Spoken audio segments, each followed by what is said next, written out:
So in my last video, I said I would talk about credit cards and the rewards that go along with them.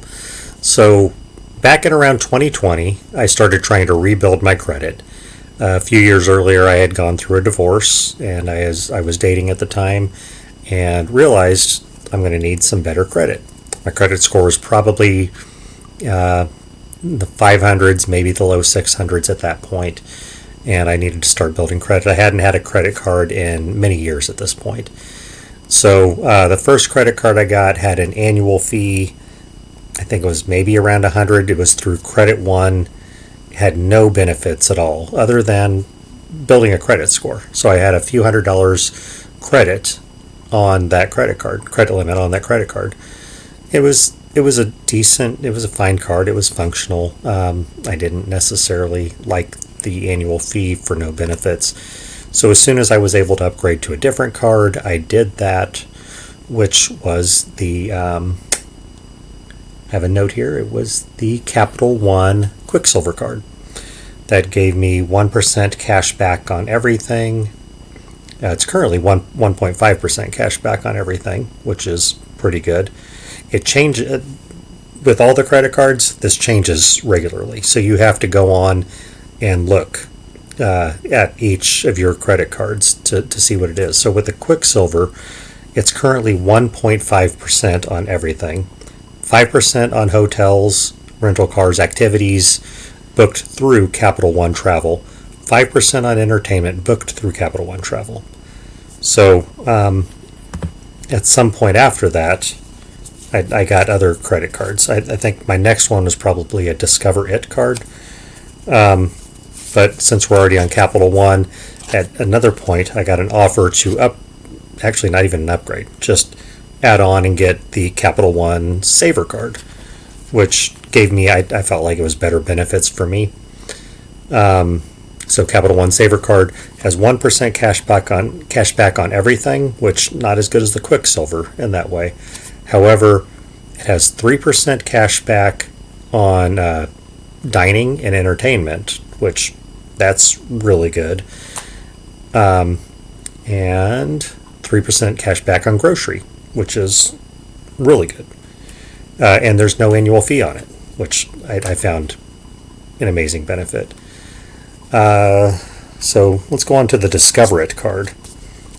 I got the mixtape Discover It card. I thought that was super cool. Kind of reminded me of my youth in the 80s, making mixtapes. One amazing thing about the Discover It card was, so it gave me a really high credit limit. I felt like it was over $10,000 when I applied. I was starting to build my credit up a little bit more, and I was shocked how much of a credit limit it gave me. So the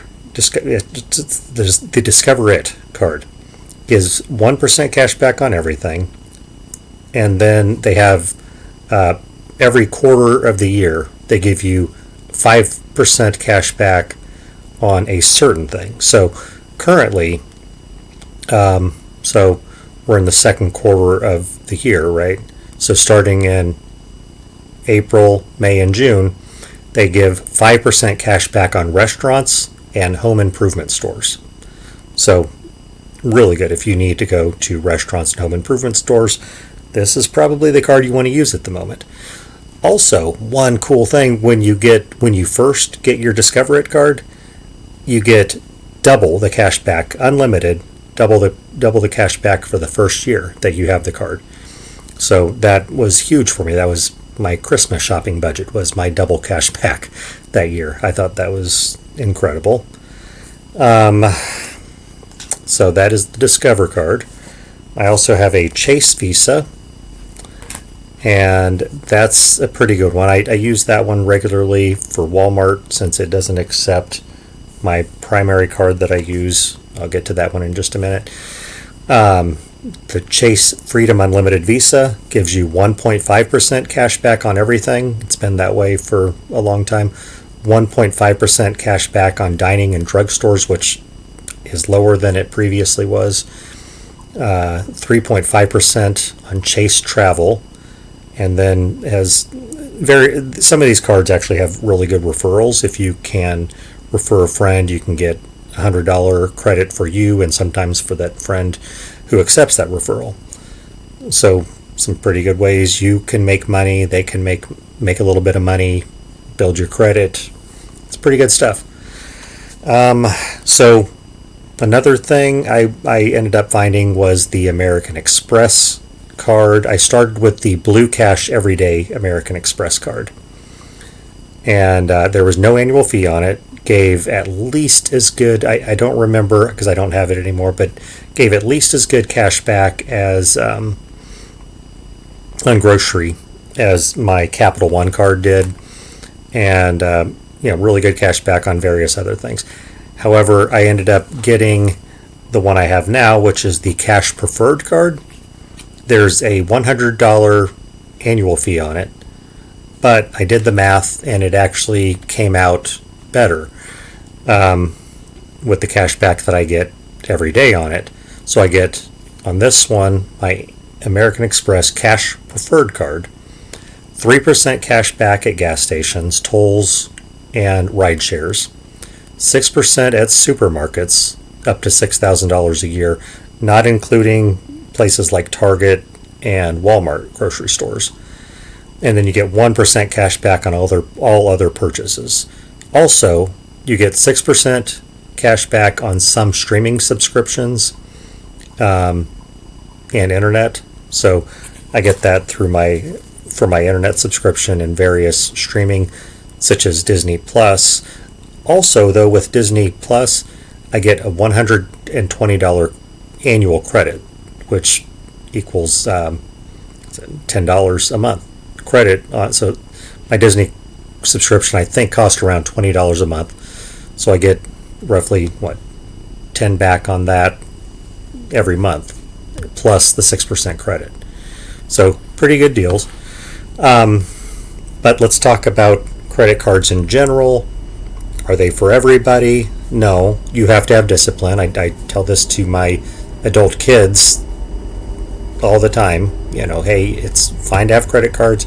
You have to spend money, unfortunately. It's a fact of life. You're going to buy groceries.